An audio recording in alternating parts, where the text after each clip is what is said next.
मनोहराय यक्षराजाय नमो नमः। महाबलवीराय सम्यग्देवाय मणिभद्राय नमो नमः। हस्तिवाहनाय चतुर्भुजाय चेटकाय नमो नमः।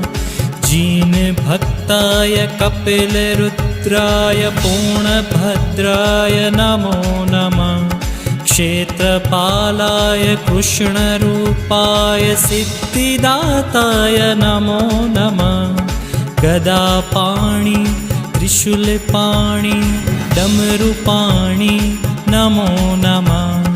शासनदेवाय महायक्षाय वीरभद्राय नमो नमः। भयहराय मेघवर्णाय शक्तिदाताय